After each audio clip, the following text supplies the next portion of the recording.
Hi, I'm Don Lundgren, the founder and CEO of My Right Career Inc. I'm on stage 3 of my professional career. Stage 1 was IBM in sales and finance, and I worked in LA, Europe, the East Coast, and the Bay Area. So that proved that IBM stands for I've Been Moved. Stage 2 was in early stage companies in Silicon Valley, either as a CFO or as CEO. I helped a couple companies go public, and I founded one of my own. So in stage 3, I consider myself a social entrepreneur, and I'm focused on giving back and helping people with their careers. I'm also the parent of 2 millennials. So through them and their friends, I've spent a lot of time around millennials. So why would you take my advice about careers? Well, first, I've had 10 careers, so I know something about making career changes. And I discovered my first right career at age 34. So I know something about what it's like to not be in your right career. I was having a very successful IBM sales and marketing career, so success doesn't always equate to being in your right career. I call it the curse of competence. So with an engineering degree and being very analytical, I decided, let's find out something. Is there a secret to having a right career? And the answer is yes, there is. And is it repeatable? Can you have multiple right careers? Yes, you can. And is there a process you can share? Yes, there is. And so the secret is this Venn diagram. So if you take nothing away from this entire presentation, remember that Venn diagram. Now, once people heard I have the secret, they wanted my help, and I started sharing it because careers are a passion of mine. Now, I was still an executive in Silicon Valley, but I was helping people in their 40s and 50s, people like me. So why did I change my focus to millennials? Well, part of it's obvious because I have 2 millennials and I know a lot of them. But I watched what happened in the recession and the slow recovery from the recession. So I decided it was time in my life to give back. And I should be helping people at the start of their career, not in the middle of their career. But I had to change how I did things if I was going to do that.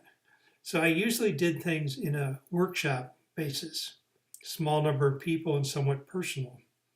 So I'm going to have to clone myself, I realized. I'm going to have to start delivering this via a system. So I had to build a cloud-based, self-paced system if I was going to reach thousands of people. Then I had to find people who could serve as career advisors because I wasn't going to be able to do that, and provide them the support they needed so they'd be good career advisors. I had to create a company to do this. And so I decided there's a new form of companies called B Corps. And they're for-profit companies whose purpose is doing social good. In other words, these companies want to do well and do good, which is exactly what I want to do. You won't continue to do good if you can't do well. So this is a challenge I believe most of you also face.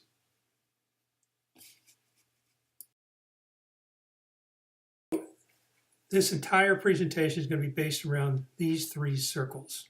So first, I'll explain the what challenges I see you facing, and what working in your right career will bring you. And next, I'll share with you the how you can identify your right career, and how you can identify it by yourself without using my system. So people tell me I'm crazy to do that. And last, I'm going to share with you the why of my company, why I show you how to do it yourself without using my system, and why I'll provide scholarships if you can't afford to buy my system.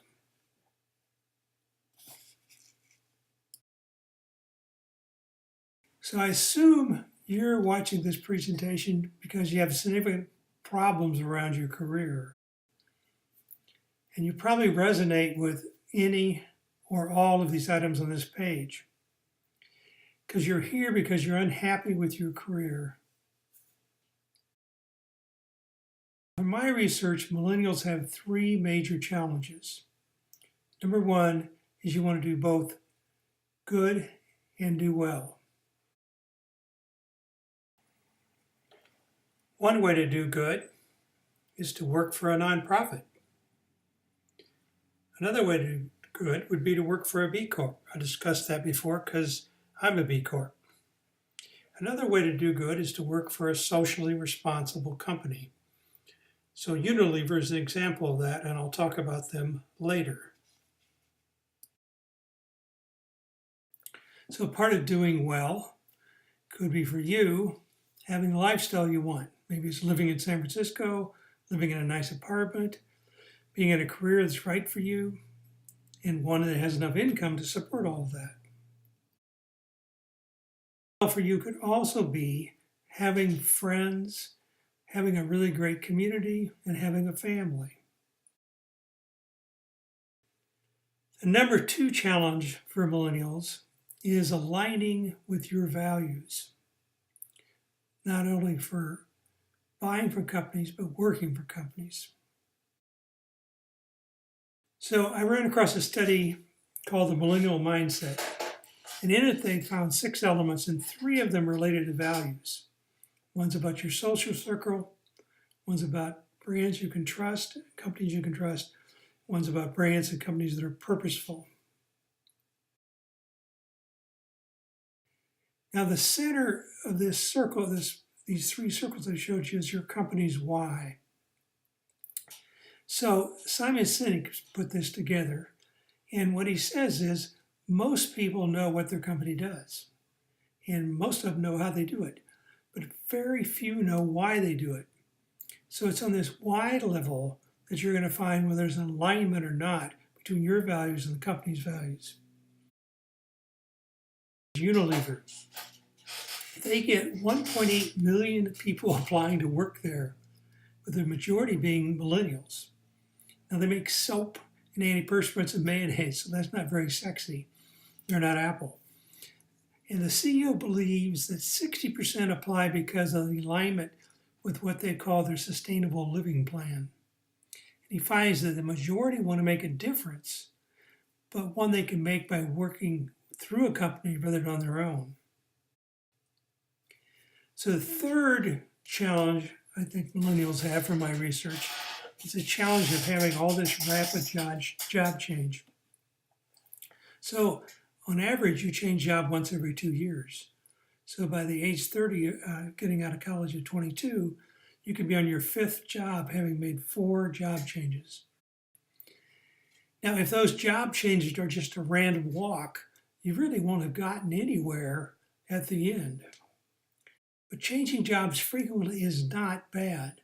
So this is an example of what happened to me after I left my sales career in IBM and moved to a finance career. You can see I changed jobs very frequently, but that was because I was part of a career in finance where I was trying to get experience at different levels in different levels of the company. And that helped me in the end get a lot of experience. And then when I quit, I went into becoming a CFO of an early stage company. So if you're going to change jobs, here's a couple of tips I found really work. One is put one foot on something you know while putting the other foot on something is new. So for me, moving from sales to finance, what I knew were the IBM products and customers. And the job I had in finance was looking at products and figuring out the income and expense statement. So what was different was going from selling to analysis. The other one is adjust to the new culture as well as the role. So the IBM culture was the same, but the culture between sales and finance was different. So I had to adjust to that. I found the same thing happen when I moved to Silicon Valley. As you can imagine, Silicon Valley culture is very different than IBM's culture. So now we talk about what you get if you start working in a right career. It's called thriving well-being. Well-being comes from a study that Gallup did, where they found with these 5 things what they defined as well-being. And they define a score of 7 or above as thriving. They have an assessment you can take to find out what is your well-being score. So this is an example of a woman named Susie who only had 1 of those above 7, her physical one, and that was because she focused on it and got in the best shape she'd ever been in. but you can see she was in the struggling range for the others. Now here's another person, Ben, who really had super well-being, the green ones. And then his career part fell apart. So it caused all the others to fall apart. He started having problems at home. He started having physical problems, major stress problems.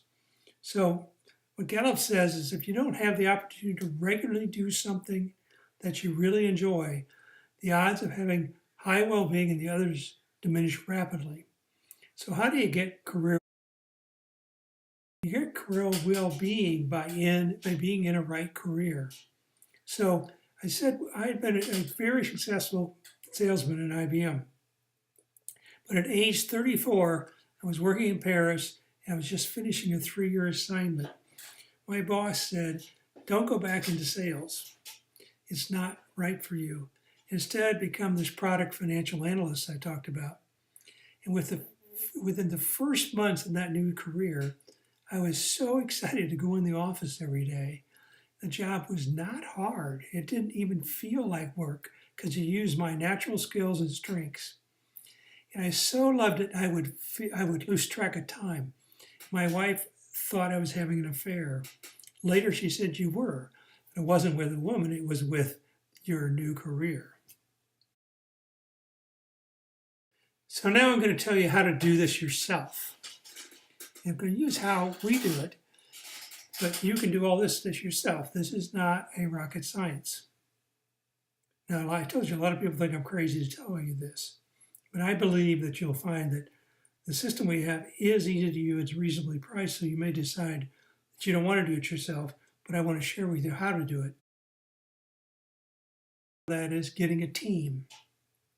There's probably no major change you can make in your life that you can do by yourself, whether it's losing weight, stopping smoking, whatever it is. So,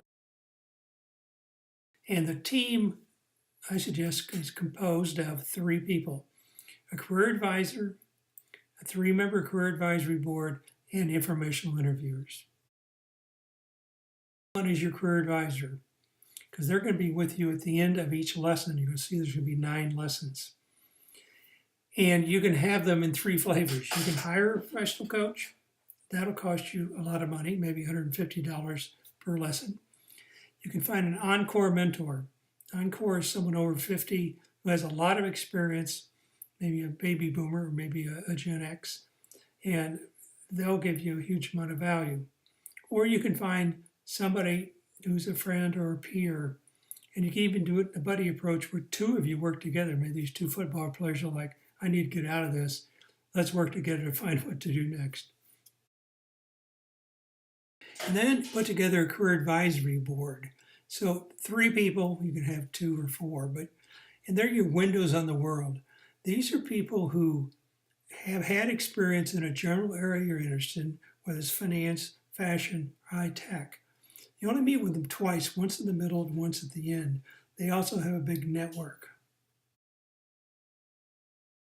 Then informational interviews are really important. So as you get ideas, you need to go test them out. You need to go out and find out what that is really like to do that job. And go out and talk to people, and then when you talk to them, ask for a couple more. And pretty soon you have all kinds of people. There are hidden jobs out there. Don't go out there selling yourself. Go out there asking questions. But what you'll find is people will say, wow, you might be a really good fit for this as I've talked to you. And I know someone in the company who's looking for somebody like you. Or I know somebody in another company. These people are connected and they're looking for somebody like this. So you may find a job that has never been posted that is a good fit for you. So you're probably saying, well, now, how do I identify these new careers? I have this team in place. What do I do? This is the process to go through. So the first one is that I have a site called Try It. And what it has on it is the information I'm taking you through. So it's a way for you to go there and take a look at it after we're done this presentation. And then also the very first lesson is Get Started. And that lesson you can use entirely. It's exactly the same one that's on the system that you would buy. But you have limited access to the other ones. So for example, looking at one of those, skills and strengths, the full access for Get Started goes all the way down to every exercise that you do in it. The limited access is I will explain the lesson and the topics like you're going to see I'm doing here, but no more than that. I'm not giving away the whole system. But you can get full access by being a career advisor to someone. You'll get a no charge license by asking for a scholarship or just ordering it and paying paying $35 a month for 12 months, which is $1.15 a day. So how do you figure out your right career? It is really simple. If you don't take anything away from this, take this Venn diagram with you. You will find out it always is what you're doing, even if you didn't realize it. So I found a right career is the intersection of these four circles. So not a rocket science, it's very practical. This is the foundation for everything I'm going to share with you. So the first circle is be your best. And it's the most important circle because you're only going to be your best if you leverage your natural personality and strengths. And working in something that you're not natural at is like swimming upstream. And so people say, hey, Don, you're amazing. You're so organized and analytical. You always come up with great solutions and a plan to implement them. Well, I used to think, isn't everybody like that? And what's so hard about doing these things? They're really easy. Well, then, of course, I realized most people can't do that. And that's just because I'm a natural. So your life's going to change over time, but those things are going to be with you no matter what you do. You can have multiple careers like I have had, 10, and those things are still valuable in all of them. So it does matter that you do something you have passion for, because it's dangerous not to. You'll lose out to others who are not just working for a paycheck. And there's an interesting relationship between doing something that leverages your natural personality and strengths and what has meaning and passion to you, because they often are the same. But it's a myth that you should pursue what you love and everything will work out. And don't be a singer because you love singing. Make sure you're a natural singer. No amount of practice would make me a good singer. Start with what you could be your best at. So now you can pursue a career in which you are fantastic at. You have huge passion for it, but you may discover that society doesn't value that very much. And it's not going to pay you enough to support your lifestyle. If that's the case, make it a hobby. Don't make it your career. Last, but you'll discover not least, it has to align with your own personal agenda. Maybe you have an issue of social well-being. You want time to see your kids' soccer games. Physical well-being. You want to live where you can bike and hike. I moved somewhere like that recently. Community well-being. You want to share your company, have your company sell your value system. And I've discovered working with people, often this personal agenda issue ends up driving the whole thing for them. So it's really important you understand that. So remember, the right career for you is when all four of these intersect. So let me go back to the first right career. So I told you my first right career is when I switched from sales to being a product analyst in finance. Now I could be my best because being a financial analyst leveraged my personality. I'm an INTJ, T for thinking, J for planning. Well, if you're a financial analyst, it's all about thinking and planning. It leveraged my skills. It's analysis using computers. And I had a passion for this business side of IBM. I have an MBA. And so it was all about looking at the products as a business.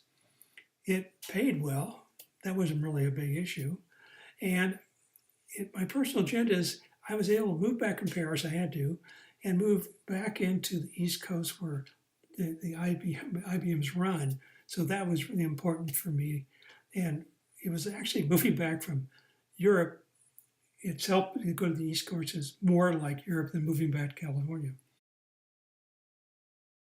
Now, so what's the advantage of being in the right career? So I moved into this job and my management, so immediately I was a natural at this and I had a passion for it.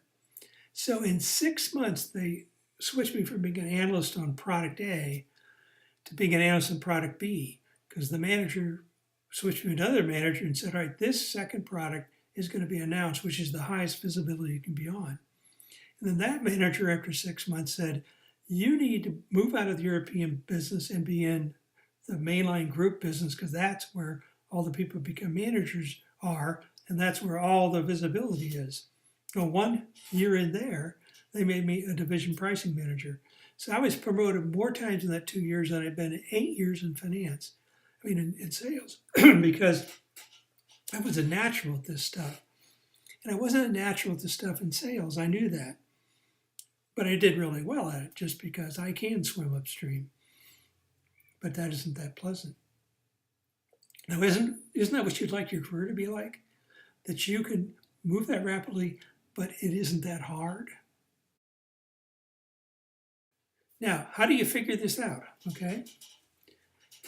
Well, again, it's not that hard. So what we've constructed is 6 lessons. I'm going to show you how you would do them yourself. 6 key lessons plus a get started and a capstone. So each of the 4 circles is supported by 1 or 2 lessons. Okay, you're going to get a deeper understanding of yourself, which you can use for lots of things besides careers. So I'm going to share this with you. And this is the work you're going to have to do. Now, because there's a lot of things here, I've broken it into 2 phases. And I suggest you do the same thing. And the reason is there's this interim capstone so you can pause and see, what did I find out from Get Started Yourself, your skills, and your meaning? And a lot of people at that time have identified some careers. And so that helps you have a feeling of progress. Okay, so the very first thing is you need to get started. And to get started is that at no charge. So if you go look at the Get Started one, it basically has 2 pieces to it in red and blue. The first one is assessing where you are today, what's your well-being, and what's your job history. And the second one is looking at your future. Where are you going to be 5 years from now, using those 5 well-being categories and your goals for what you're going to undertake. If you're going to put all this time in, what are you going to get out of it? So you're going to look at your job history and look at what jobs you've had, what's worked, what hasn't worked. And yours is probably not as exciting as Steve Jobs, but you're going to make it more exciting in the future. You're going to look at your well-being. And again, you're going to take an assessment, a Gallup assessment, or one I've created that if you don't want to pay for the Gallup assessment, which I suggest you do, you can take it over and over again. And so you can see you're probably not all green. You're probably something like the reds and browns. So you're going to be able to also be able to then create a vision for yourself, maybe 5 years in the future, like how am I going to get those back up to the greens? I can tell you that you got to get career up there first, or the others won't move. And then you're going to create some program goals. What do I want to get out of this? I'm going to do all this work. I'm going to get a career advisor. I'm going to get a career advisory board. I'm going to do a lot of things that involve a lot of people. You need to have some goals. Now, they can be very broad. It's like, I just want to explore multiple different careers. Or I want to examine my career so far and develop some options going forward. Or very specific. I have a bunch of criteria I want this career to meet. Or one of the people said, I just want to validate that I made a bunch of changes and I made a change that feels good. I want to validate this really is the right career for me, which he did, and he felt extremely confident. So besides having some goals, you need a schedule. If you don't have a schedule, it's just a wish. So here's an example of a schedule to get to the interim capstone, which is really an important checkpoint. So if you use our system, working 2 hours a week, you get there in 10 weeks, but you have to decide this yourself. So set up a schedule, and I suggest you create something I call structural tension, which is you pick the very first thing in the schedule, personality, and you focus just on that. So how are you going to get from get started to personality? Because if you don't get to the first step, you won't get to the others. So you need to have a career advisor review at the end of every lesson. Okay, so now you're done with the get started lesson. So you basically just sit down with them and go through the things you've done. You show them all the 4 topics you've done, and you have a document for each one of those. And because you've done it in the system, you'll have the documents structured like you'd really get them in the real system, and they're going to share your schedule with them.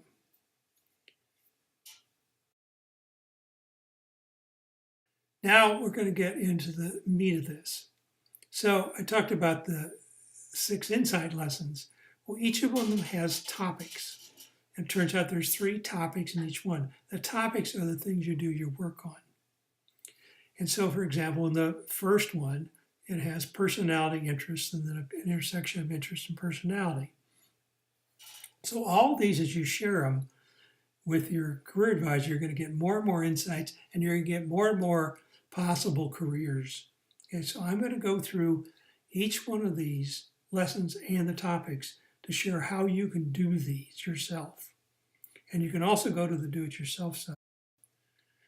So let's take yourself, the very first lesson. You see it's got 3 elements. The first topic is personality.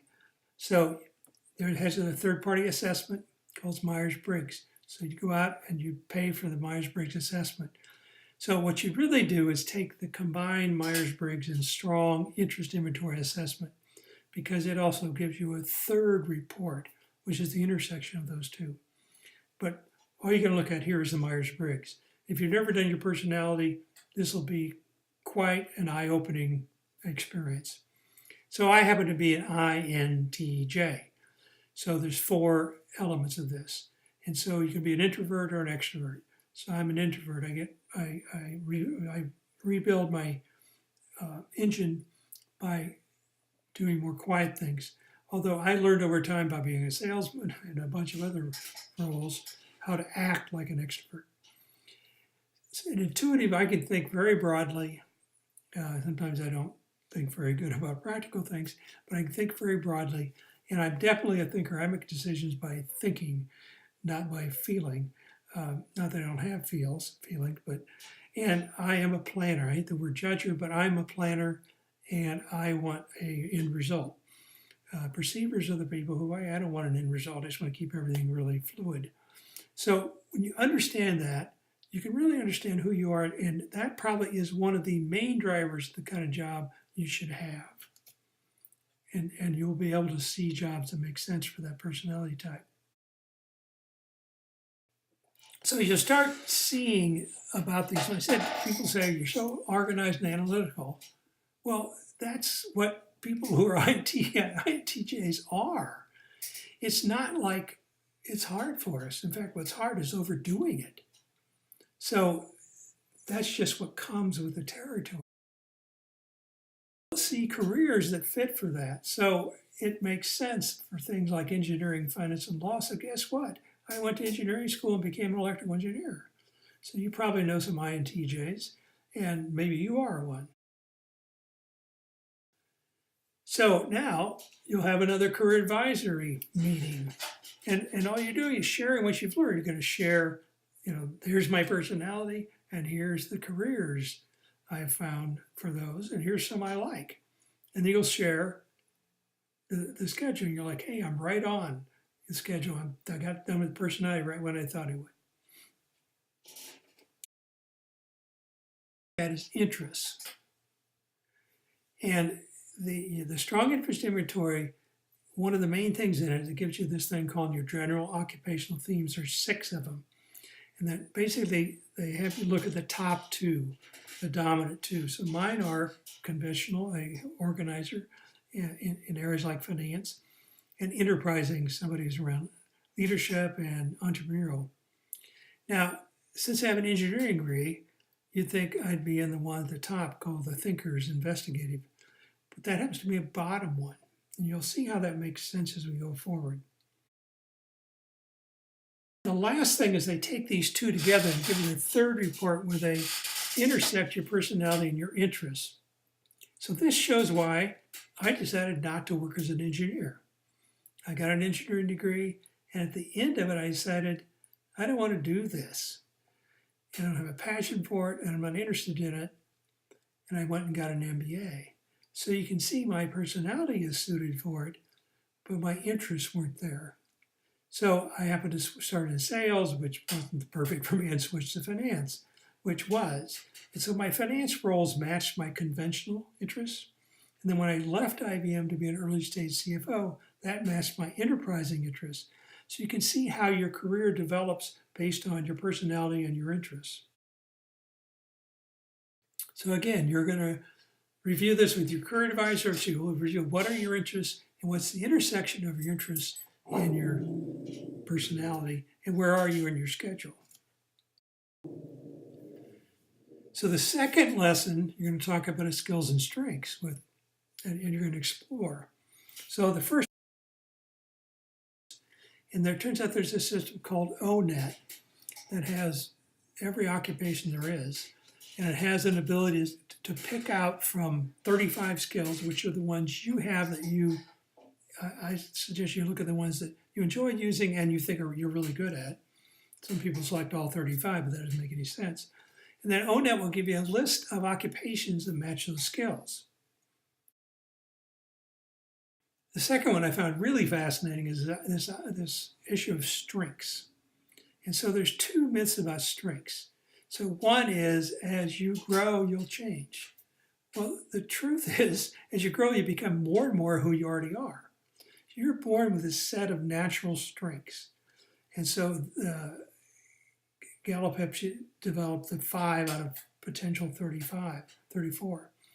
The second myth is you'll grow the most in your area of weakness. Just think about how many things, school's a good example, that are focused on helping you improve in areas of weakness. Well, the truth is you'll do your best in areas of strengths. So there's an entire movement called the strengths movement that's just focused on you using your strengths and improving them. So you're going to find out by taking this assessment what are your top 5, and then you can really focus on your top 2. Mine's being an achiever, having stamina and hard work, and responsibility. I do what I say I'll do. It also gives you some ways to work with these, because everything is a two-edged sword. So I'm so responsible. People will always say, we'll give that to Don, he'll do it, and we know he'll do it. And then because I'm an achiever, I'll do it, but I get so overcommitted. And they give you some ideas of, well, how to avoid doing that. Next one is entrepreneurial strengths. So this helps you see Gallup found that there were 10 talents successful entrepreneurs had. It helps you look at your top 4. Might have to be creativity and determination. And Steve Jobs said that persistence, which is to me determination, is the number 1 attribute an entrepreneur needs. Having been one for a long time, I totally agree with him. So now you do the same thing. You take these 3 topics, you go over them with your career advisor, get feedback, talk about it, look at your schedule. Are you still on track to finish the capstone? If not, make up a new schedule. Okay, now the last one before we get to the inner capstone is your meaning and passion.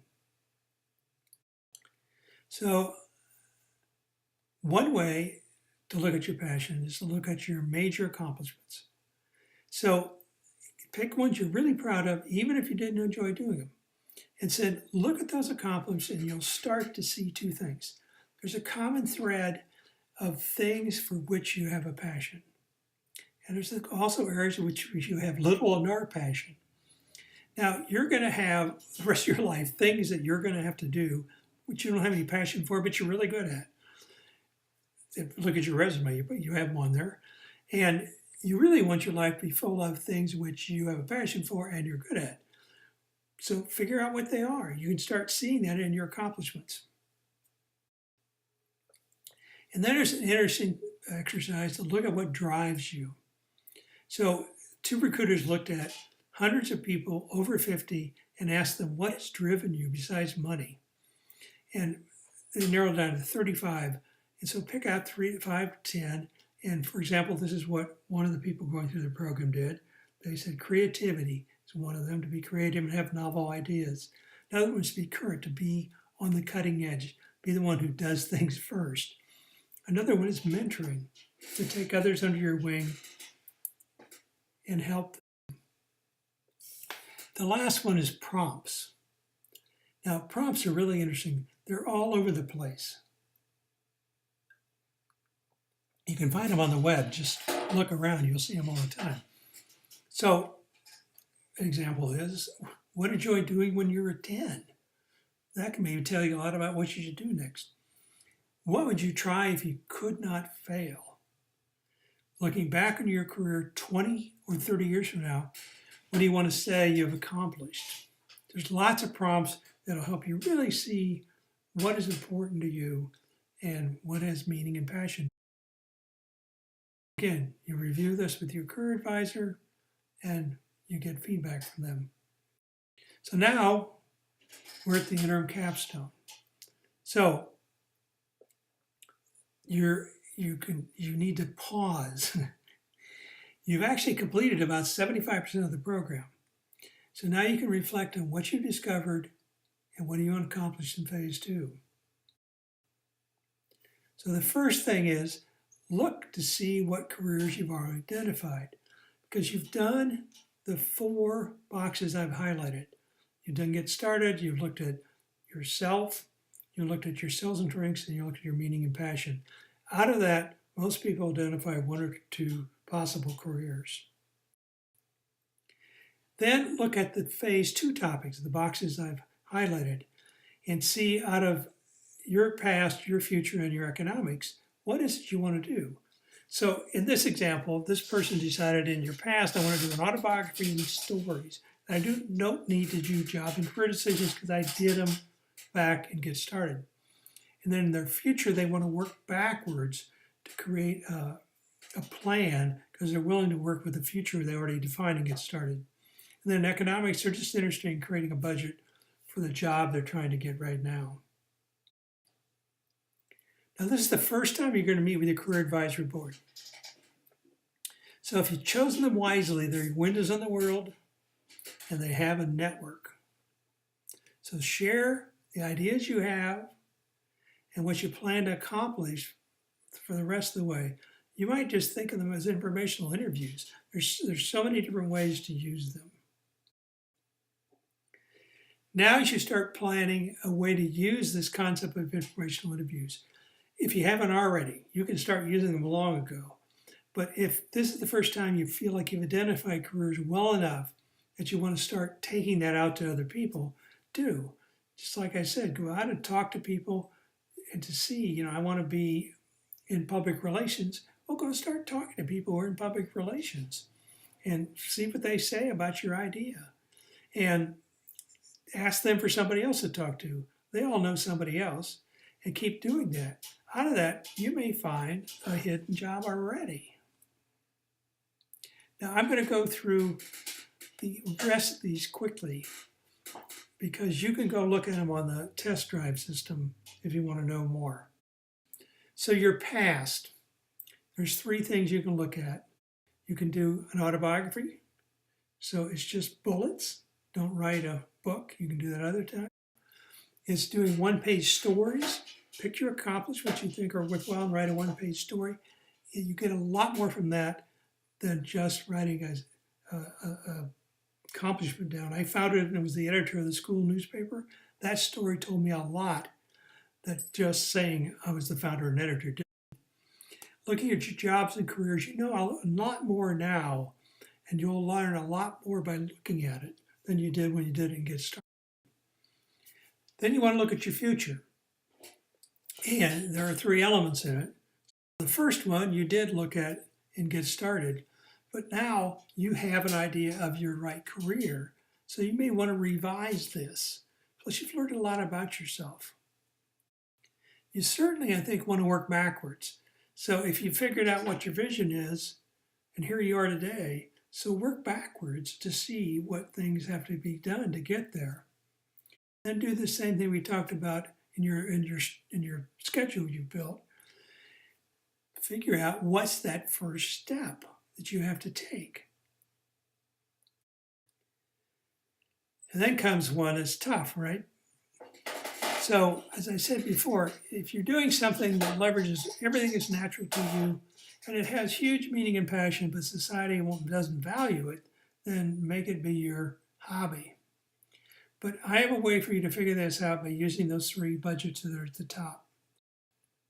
The first one is to look at your next job budget, the budget of the thing you want to do right now. And you'll see if it'll support your lifestyle. If it won't, then again, that's not what you should be doing.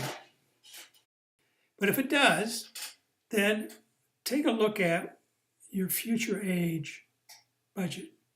So see let's say it's 5 years from now. See what the budget will be looking like then. It could be that the first budget you looked at is barely doing it, but it does do it. And so if you look down the road, you could be like, oh, wow, this thing will make $50,000 now, which barely supports what I'm doing. But man, in 5 years, I could be making $200,000. And you're like, this is where I want to go. But if you discover in 5 years the thing is making $75,000, maybe that's not what you should be doing.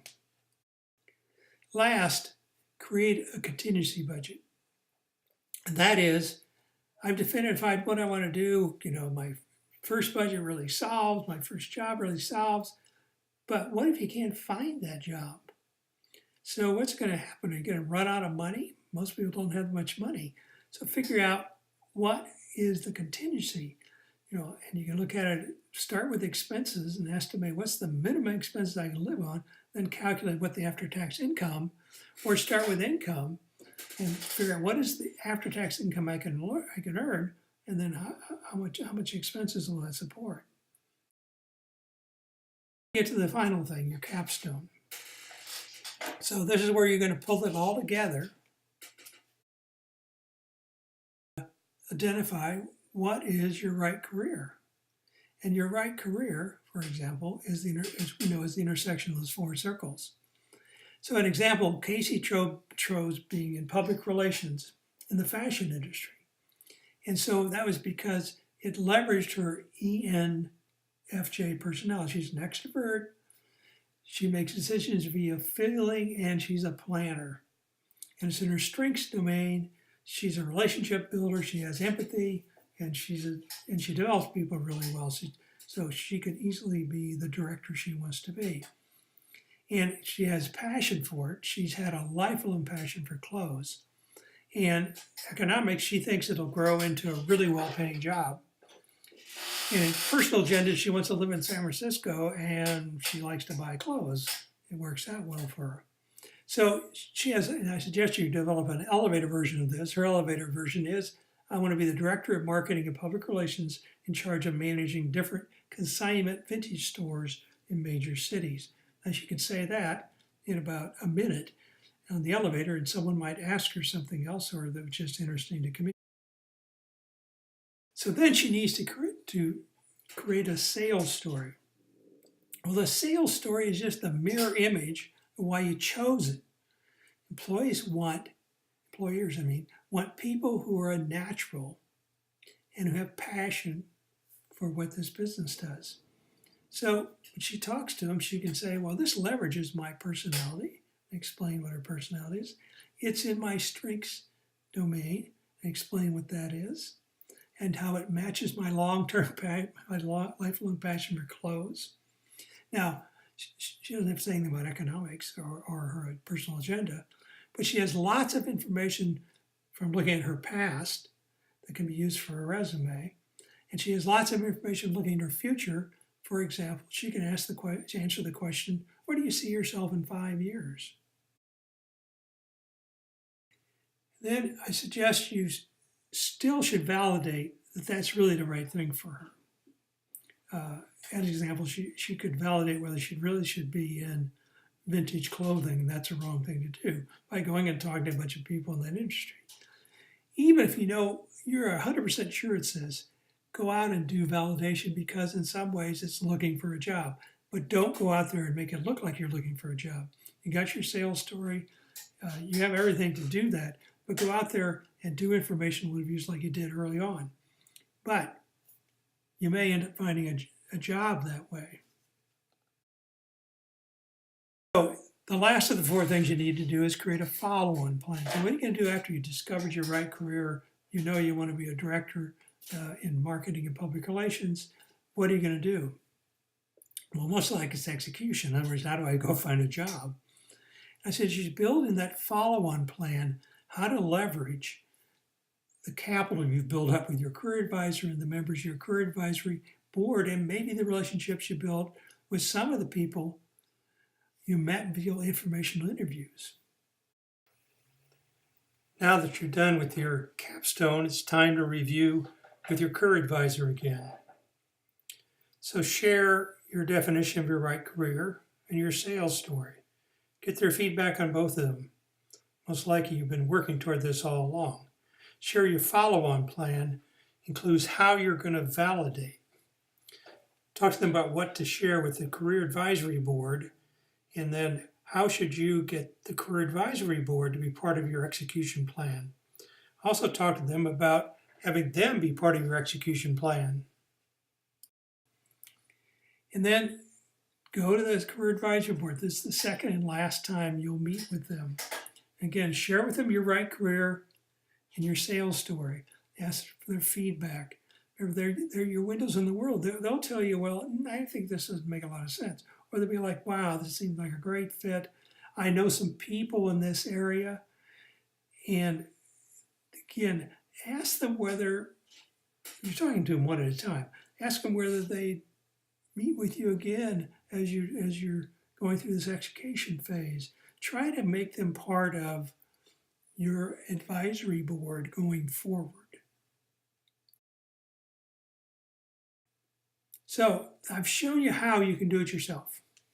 Now I want to share with you some about us. I asked God, you just showed me how to do it myself. Why would I buy your system? Well, let me share what our system is. Our system is high touch and high tech. So sounds similar, right? I share with you the idea of a team structure. It's the same team structure I suggest you have. Career advisor, 3-person career advisory board, and information interviewers. Coach. So we have one that's certified that they know how to use our system. It will cost you 9 payments of $150, monthly payments $150, but you're getting a professional coach. We are matching you up with one that makes sense for you, and you'll get a no-charge license that they can share with other people, and you can. An Encore mentor. Again, they're experienced professionals. We certify they understand the system, and they will cost you 9 monthly payments of $15, but those payments go into a scholarship fund. Now, accountability partner. This is somebody you wouldn't have to pay for, but you got to find them yourself. And we provide them an online course that helps them understand how to do their job. We design the system so you're able to provide them with topic summary documents. You've seen that in doing the Get Started lesson. That'll allow them to have good meetings at the end of it. They get a no-charge license. If you want to use the buddy approach, you basically will be sharing a license, so you could cut the license cost in half by working with one of them. So high tech is, we use the same third-party assessments, of course, and the same cost. You had to buy them if you do it yourself. You have to buy them if you do it through us. So there's no difference. The assessments. You saw we went through a lot of other assessments. So those assessments, we've developed all those. You'd have to figure out how to develop them yourself. foundation of all this is not assessments, it's insights. And so we create that by having smart forms or smart templates. And these are like having a coach inside each template. So we develop those so that you can create really good insight documents. And that would be very hard for you to develop. Provide you with examples. So we have examples for each career phase. So most of you are in the promise phase. And so you can see an example of someone like you and how they did each one of these topics. Our system is cloud-based, so you can use it from anywhere at any time. It's also smartphone enabled. Self-paced, so you can do it any pace you want. So somebody who is willing to invest 3 or 4 hours a week is going to finish the interim capstone in 6 weeks. If you want to go to a slower pace, you're going to finish it maybe in 10 weeks. So it's really just up to you at the pace you want to go. Built around a learning management system that tracks everything you do. So, for example, if you've been on a business trip, you come back, you're like, well, where in the world am I? You look on here and you're like, oh, I finished step 3, careers that fit my personality, and now I need to do the topic summary. So you know exactly where you are at any time, and depending on the kind of career advisor you have, they do too. It's generated in this. They're also stored inside the learning management system, so you don't get them lost on your desktop or wherever they end up. So in this example, you took the Myers-Briggs assessment, it's stored in the system. You're going to create this topic summary, it's stored in the system. If you want to go get it, you can find it by going to the personality topic and you'll find it. Allow you to take a test drive. Would you buy a car without taking a test drive? So I created this website called Try It. And its purpose is to let you try it out. It also lets you use it, as I said before, to do it yourself. So you have limited access to all the lessons except Get Started. So I mean by limited access is in Get Started, you can do everything in it.